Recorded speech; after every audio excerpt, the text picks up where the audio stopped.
As we approach 2025, we are now going to create a guide, a path to make 2025 the best year yet. Listen along.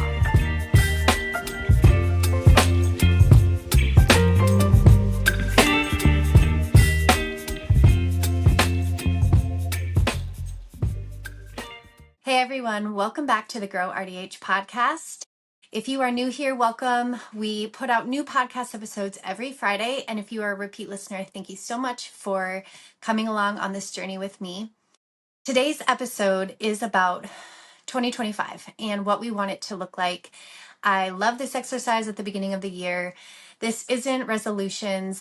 It's not, quick get skinny or get rich quick type of energy. This is a way to, in December of next year, be able to look back at your year and see progress or see growth. And I think that if you do it this way, you are going to be very satisfied if you take this journey throughout the year. This is a two-part series. Last week, Friday, we did some reflections on the year of 2024 and what that year looked like for us. Areas of progress, areas of wins, and also some areas of challenges that we experienced. So if you haven't listened to that episode, I highly suggest you listen to that first because this is going to be building on that. Second, if you are already done and you've done your reflections and you have an idea of where you want to go, this is perfect. So we are going to be talking about what 2025 looks like for you. If you're following along and you have the Grow RDH planner, the 2025 dental hygiene planner, this is the beginning of the planner. This is January's month. So there are guided reflections. If you don't have the planner, you still have time to get it in.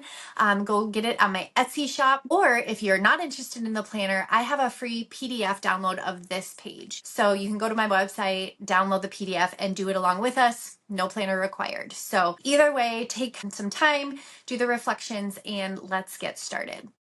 So the first step that we are going to do is look at the reflections we did from 2024. How did we feel that we progressed? And so the first prompt on this page is to write 3 words that you want to guide or align your year. And even if you just want to do one, say you want to really focus in on one specific goal, that's totally fine. You can just do one. I chose 3 because it leaves it open to kind of categories of my life that I like to sort of keep separate. It's not necessarily that my life is separate portions, but there's different facets of my life that I do want to see progress in. And so I thought 3 was a really good number. For me personally, the first word that I want to use to align my year is presence. And this word to me is really important because I think that sometimes it's really easy for us to get distracted, especially with social media and the immediacy of digital communication. Sometimes it's really stressful. So I always feel like I have to check my email or I have to check my messages or I just get distracted easily. So the reason I chose presence is because I want to stay in the moment. And whether that means with my family, with my students at school, when I am working, I want to be present. I don't want my mind to wander. I don't want to be thinking about 500 other things, which I think I really struggle with. So presence is my word number 1. My word number 2 is going to be resilience. And I talked a lot about this on my reflections. One of the biggest eye-opening challenges, I guess, or things that I wanted to work on was the ability to take it slow and take things step by step instead of always looking for the big win or the big outcome. So I thought resilience was a really great word because even things aren't going the way that I want them to go, or things maybe seem more challenging or complicated than I anticipated, I can break those down and tackle them and stay resilient, stay dedicated, stay motivated to continue. And so for me, resilience is a really great word to kind of embody that. The third word that I want to align my year is genuine. And the reason I chose genuine is because, again, sometimes I think it a little bit ties to presence, But when I want genuine to come into my life is taking the time to think and process the way that I want to respond. And sometimes, maybe authentic is a good word too. Sometimes I think that when I get busy or when I get stressed, especially at work or even especially with my kids, sometimes I'm not authentic in my response, or I don't take the time to think about how I genuinely feel or my authentic response to that encounter. And so I thought genuine was a really good word to slow myself down and really make sure that I am presenting myself in my responses and in my communication with others as truly authentic, truly genuine, and something that I want to be more mindful of how I'm responding and how I'm showing up and presenting myself to the world. Presence, resilience, and genuine. Those are my 3 words that I want to align my year. The next step in making 2025 super great is vision casting. And so there is a section in the planner and it says picture December 2025 and write what you want to see. Now, there is a pretty large box here, but you can take a whole page or you can take 1 or 2 sentences. But what you want to do in this exercise is write as if it's already happened. Write as if you are this person. You know, I am present with my children at home. I am in the moment and I'm absorbing everything that's happening at the time. My mind is present. I'm not in 100 different places, you know, on my work email or my messages and social media. So I am a present mom. I am a present teacher when I'm in the classroom. I am resilient. When I experienced a challenge, I was able to overcome. I can meet challenges and break them down step by step and attack them with objective measures. And I am authentic. I'm genuine in my responses. I am a genuine person who thinks, acts the same. My thoughts align with my actions, and I always choose what I genuinely and authentically want to be in my life. Finally, we want to make actionable steps. And so there's only 5 on the PDF, but again, you can make more if you have more. But I think what's really important, and this might sound a little like corporate, I guess, but when you're working, I guess, in a corporate setting, you just kind of think that way. So hopefully this comes across actionable to everybody. But what I want you to do and what I want to do is have actionable steps. How is this measured? If something's not measurable or you can't put a actionable step to it, it's really hard to know if you've achieved that, right? And so, what are some actionable things that you can do to achieve what you want to achieve? So, I'm just going to break down a few of my actionable steps that I'm going to take this year to make sure that I am being present, resilient, and genuine. The first actionable step is to put my phone away and or put it in work mode. And I have started to do this a lot more. But what I find is that I catch myself shutting off work mode way too much. So this is a super helpful tip for those that seem to be on their phones too much. And this tip is to create different modes. And I'm an iPhone user, so if you are a Droid user, I don't know how to help you, but I'm sure there's apps, there's different settings you can put. But as an iPhone user, I can select which mode I want. And so I have it set up from 7 a.m. to 4 p.m. to be in work mode, which shuts off all of my apps and all of, you know, my notifications. They're silented until I go off work mode. And the trick is you have to keep it on work mode. You can't shut it off, which I sometimes do. So one actionable step that I'm going to take this year is to keep the modes on specific modes, right? So when I'm at home, I'm going to silence certain notifications. Like with my kids, I have a couple hours in the evening to spend with them. So I can put it on a certain setting or a certain mode to silence specific social media. Same thing with work. I can put my work mode on and I only get like work email notifications and stuff like that. So that is my first actionable step, is to keep those modes on and don't shut them off. The second actionable step I'm going to use is utilize my Outlook systems. And what I've noticed is that we use Outlook for our programs at our school. And I'm sure Google, I used to be a super big Google fan. Google has a ton of the same things, right? Google Drive, Google Sheets, Google Slides, they all are the same, right? There's a lot of planning tools that I still use in my personal life through Google, but for work, unfortunately, we use Outlook or Microsoft 365. So, what I'm going to do for actionable step number 2 is to utilize the planning and the goal and the tracking systems. For one, there's a to-do buttons, you can set those, and the planner button, planner app, I guess. And so I'm going to utilize those more. I've been kind of testing them out, and I think they're super great for productive outcomes, right? And to be resilient, I think it's super helpful to break down those bigger tasks into smaller tasks. And so, what I'm going to try or attempt to try this year is to really utilize technology to be able to break down my goals and my work requirements and, my syllabi, my weekly duties, my weekly discussion boards, and stuff like that. I am going to really track those well through technology. Technology is so amazing, and I think sometimes underutilized for things that we can utilize them for every day, right? So that is actionable step number 2. Number 3 is kind of woo-woo, but it is going to be practicing more mindfulness techniques.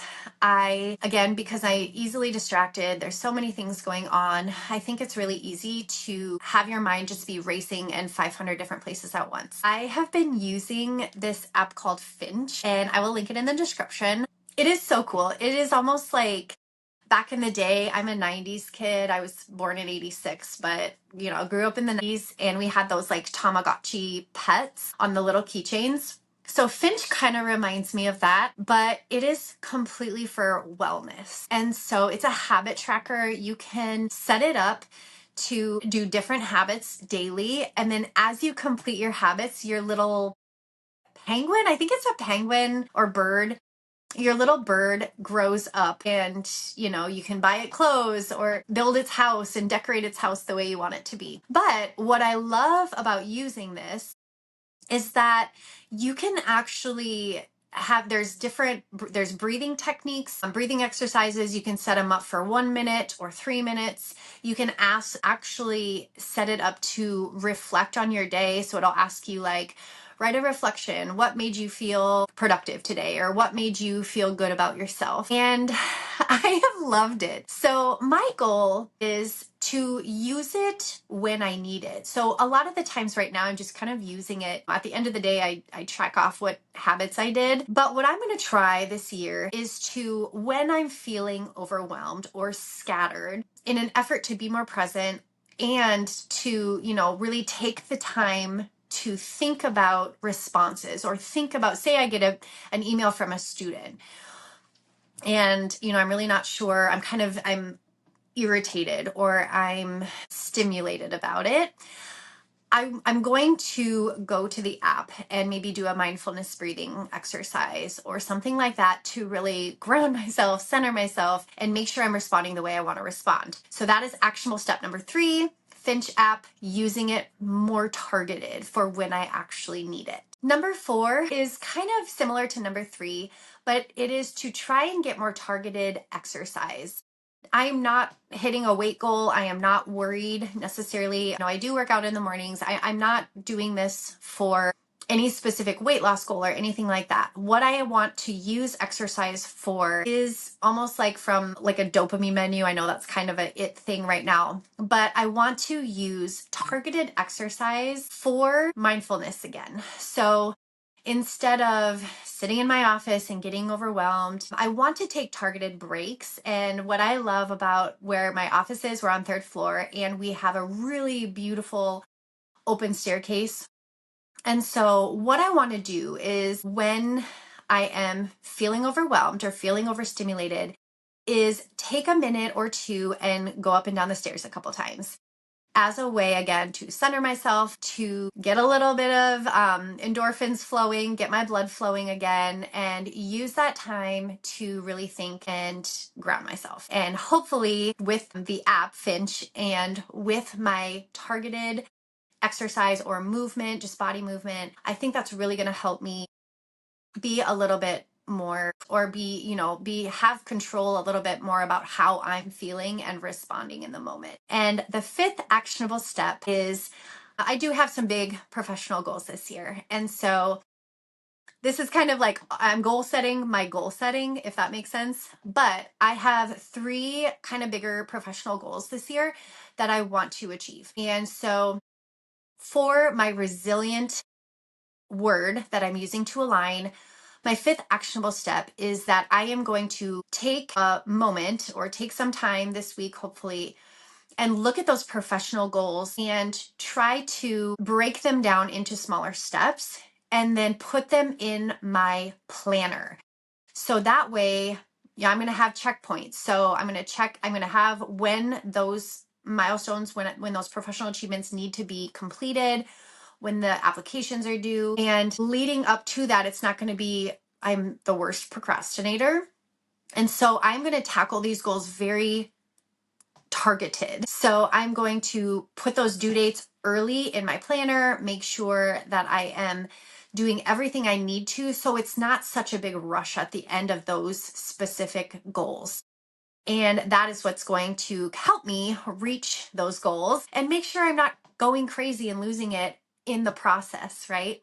So that's going to help me be more resilient, because if I can break those goals down into smaller actionable goals, they're not going to seem super big. And that seems really silly. Everybody knows that about goal setting, but I am going to make that a part of my resilience piece of this year.